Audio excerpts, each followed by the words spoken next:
भारतीय मजदूर संघ बालेश्वर जिला कमिटी पक्षर पालित है संगठन 71तम प्रतिष्ठा दिवस। बालेश्वर स्टेशन छक खुली 1 और 2 ग्राम गोल्ड फॉरमिन ज्वेलरी शोरूम। आज ही आसतु और बाछि नियंतु आपनको मन पसंदर गहना। एसजे ज्वेल्स समाज ऑफिस तलमहला स्टेशन छक बालेश्वर। भारतीय मजदूर संघ बालेश्वर जिला कमिटी पक्षर संगठन 71तम प्रतिष्ठा दिवस स्थानीय स्टेशन क्लब सभागृह में पालित हो जाएगी। संघर जिला सभानेत्री संगीता राय अध्यक्षतार अनुष्ठित कार्यक्रम में राष्ट्रीय स्वयं सेवक संघर नगर संघचालक गोपाल चंद्र नायक मुख्य अतिथि भाव जोगदे 71तम प्रतिष्ठा दिवस अवसर में भारतीय मजदूर संघर समस्त कर्मकर्ता और सदस्य मानू अभिनंदन जणाइथिले।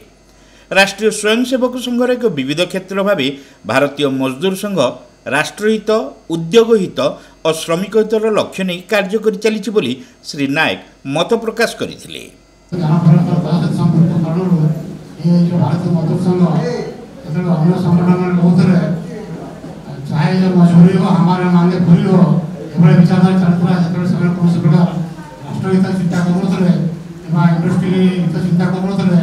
निज हित केवल चिंता करते तारा बंद करते से भारतीय मजदूर सृष्टि आरंभ द्वारा देश के हित में कार्य का देश सर्वोपरि यही विचारधारा को लेकिन मैंने भारतीय मजदूर आगे ना एवं ये पार्टी विचारधारा ये देश संस्कृत विचारधारा को लेकिन आगे ना जहाँफल आज राष्ट्रीय स्वयंसेवक संघ कौन प्रकार विचारधारा बाहर धारा जहाँ विचारधारा सब ये अच्छी जो उदाहरण दिए तीनोटी मंत्र जेटा कहले एवं कानून सेठी थिला राष्ट्रहित उद्योगहित श्रमिक हित ताने आमे हमर मंत्र हमर जन्मदिन बसे हमर संगठन मंत्र तीनटा से तीनटा मंत्र जो राष्ट्रर हित माने देशर हित जदि हला ताने श्रमिक उद्योग हित हो उद्योग देना आमे जो विभाग रो जो माने काम करूछु से आईसीडीएस कोंतु मिड डे मील कोंतु एनआरएम कोंतु एनआरजीएस कोंतु हेल्थ रो कोंतु जो विभाग से माने आमे हो समस्त सेटा हो उद्योग माने गोटे विभाग तार हित ने श्रमिक हित हो श्रमिक किए आमे समस्त आमे किए हमर पेट पाटणार संसार आमे रोजगार करि नला परे हम परिवार चलुची हम पिला छुआ भलरे पाठ पढजती आमे जति हम परिवार को पेशा करे पय चाहू आमे श्रमिक हिसाब दैनंदिन जीवन हम खटिया बे पडुची तेरो हमर जो संगठन तीनटा मंत्र से तीनटा मंत्र अछि राष्ट्रहित उद्योगहित श्रमिक हित। संघर जिला संपादक अरूप कुमार नायक जोगदे भारतीय मजदूर संघ भारत वर्षर सर्वबृहत श्रमिक संगठन बोली कहिथिले। संघ 1955 मसीहा जुलाई 23 तारिख आरंभ हो अद्यावधि निरविच्छिन्न भाव 71 वर्ष में पदार्पण करिछि। संघर प्रतिष्ठाता श्रद्धेय दंतपंत ठेंगड़ेजी आदर्श अनुप्राणित होई अण राजनैतिक श्रमिक संघ भाव विश्वपटल में उभा हो पारिछि बोली श्री नायक मत व्यक्त करथिले। भारतीय मजदूर संघ तार 70 वर्ष अतिक्रम करी 71 वर्ष पदार्पण करिछि जद्वारा आमे भारतीय मजदूर संघर कर्मकर्ता राष्ट्रवादी विचारधारा अनुप्राणित होई राष्ट्रहित उद्योग हित एवं श्रमिक हित एक सुदृढ़ संगठन गठन करचु जार आजिका दिन में सदस्य संख्या 4 कोटी अधिक एवं पाखापाखि 20,000 अधिक पंजीकृत यूनियन एथिरे अछंती एवं आमे ट्रेड यूनियन जगत रे एक माइल खुंट अतिक्रम कर सारचु एवं भारतीय मजदूर संघ केवल भारत में नुहे नेपाल एवं विभिन्न देश रे तार शाखा मान चलाऊँचे। आजिका दिन में भारतीय मजदूर संघ जो क्षेत्र में कई काम करुनथिले अणसंगठित क्षेत्र से चाषी मूलिया हुंतु रिक्शावाला हुंतु एवं स्कीम वर्कर हुंतु से सब क्षेत्र में मध्य कार्य करी अनेक सफलता पाइछि। 70 वर्ष दिन में भारतीय मजदूर संघ पदार्पण करिवार गोटे मूल मंत्र राष्ट्रहित उद्योग हित एवं श्रमिक हित। प्रथमे आमे राष्ट्र को देखो राष्ट्र बंचिले उद्योग बंचिबो एवं उद्योग बंचिले श्रमिक बंचिबो। आमर मध्य जो नारा अच्छी आमे कहू जे देश के हित में करेंगे काम के लेंगे पूरे दाम।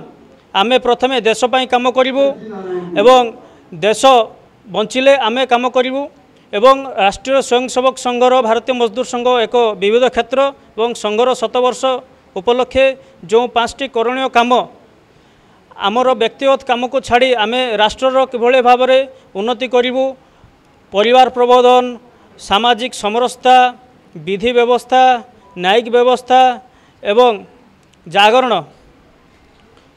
एवं परिवेश को सुरक्षा जगाई देवा भारतीय मजदूर संघ माने कार्यकर्ता माने कांधरे नहीं आगेबे एवं देश को सुदृढ़ करेंगे। आज आमर जो दिल्ली रे कार्यक्रम चलती इंदिरा गांधी स्टेडियम रे अखिल भारतीय अधिवेशन अखिल भारतीय 70 वर्ष पूर्ति अवसर रे से कार्यक्रम चलती आम निष्पत्ति अनुसार आम ऑनलाइन रे देखिबू।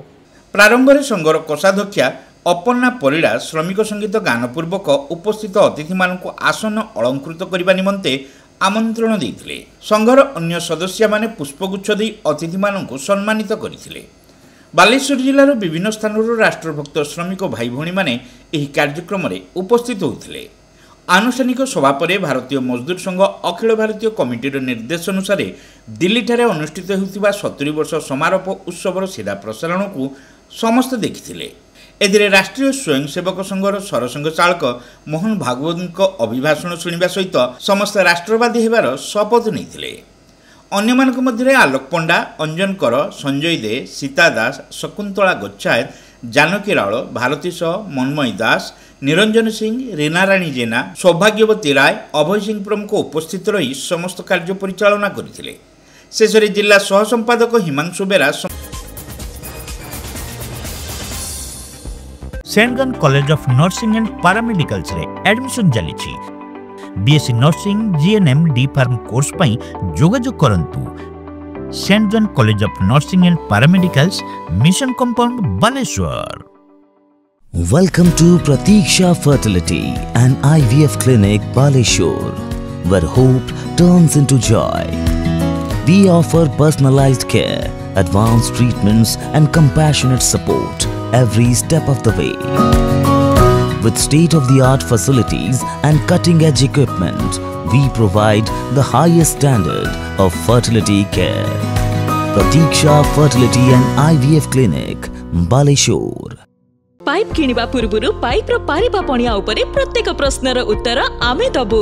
पानीर प्रखर जेते तीव्र हो अबा पानीर शिखर जेते उच्च हो एमके प्लास्ट कंपनी रे निर्मित एमकेपी ब्रांड रो सुदृढ़ एवं दीर्घस्थायी पीवीसी एंड एचडीपीई पाइप्स सर्वदा नंबर 1। सर्वनिम्न मूल्य रे सर्वोत्तम पाइप किनिबा पई जोगाजोग करंतु। MK plast private limited, Ramdaspur industrial estate, Gorisahi, Cuttack district. Pin 754006। Call करंतु 8637278439 किबा ईमेल करंतु admin@mkplast.in।